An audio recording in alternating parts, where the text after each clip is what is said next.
Using exponent properties to simplify expressions. Chapter 1, Lesson 4, Part 3. Here we'll be combining a lot of the things that I have taught you so far in Chapter 1, excuse me.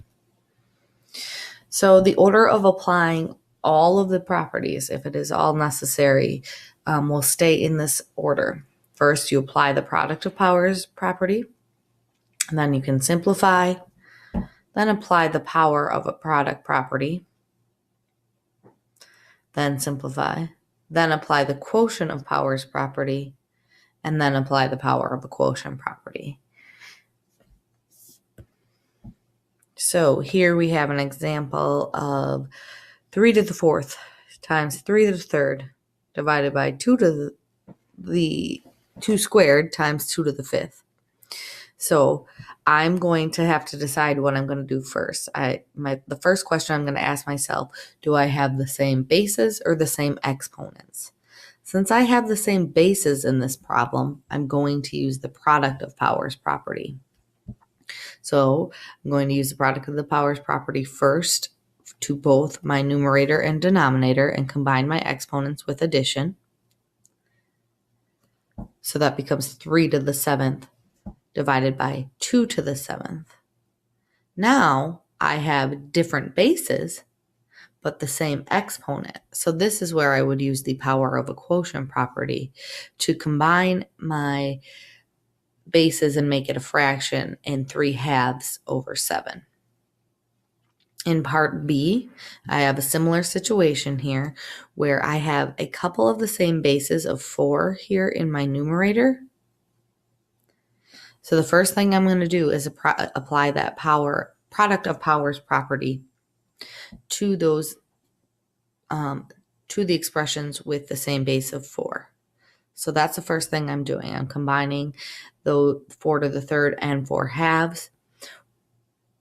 So 4 to the 3 plus 2 will simplify down to 4 to the 5th power.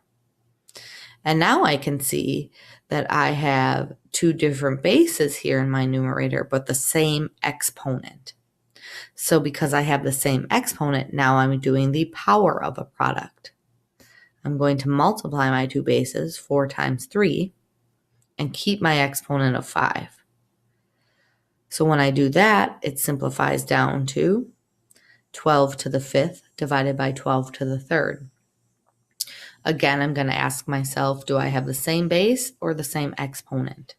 Since I have the same base of 12 in my numerator and denominator, I'm going to use the quotient of powers property, which tells me to simply subtract my exponents, and I get 12 to the 2nd power.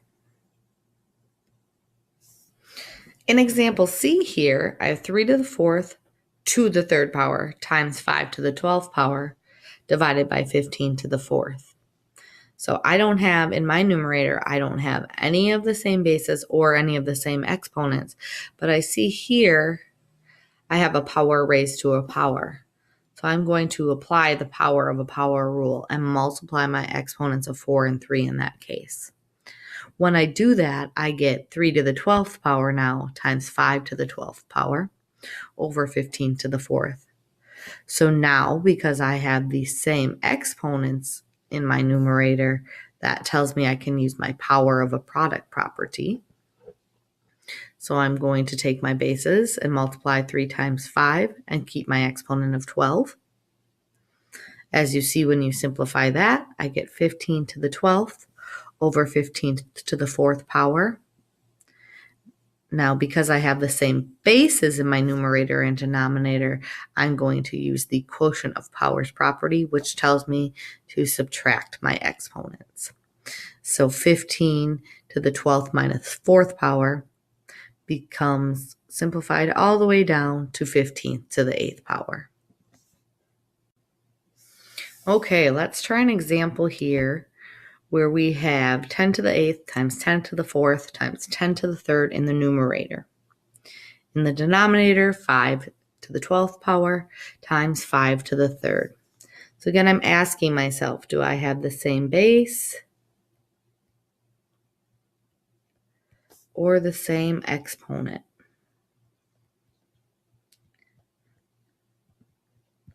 Since I have the same bases in both my numerator and denominator, I'm going to use the product of powers property.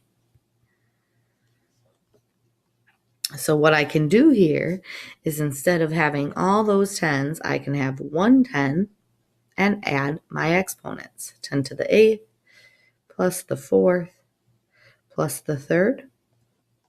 And the same thing can be done in the numerator.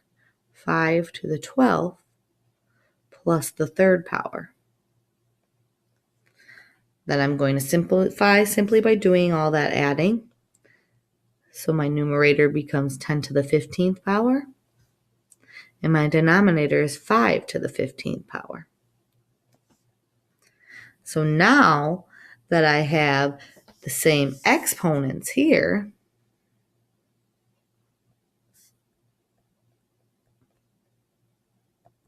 I'm going to use the power of a quotient because I'm dividing. So what I'm going to do is I'm going to put both of my numbers in my numerator and denominator together in a fraction, 10 fifths, and keep my exponent of 15. And now I can simplify down 10 fifths all the way to 2 because 10 divided by 5 is 2. And I will keep my exponent of 15. Again, remember to follow the step-by-step process and ask yourself those questions. Am I looking at the same base or the same exponent?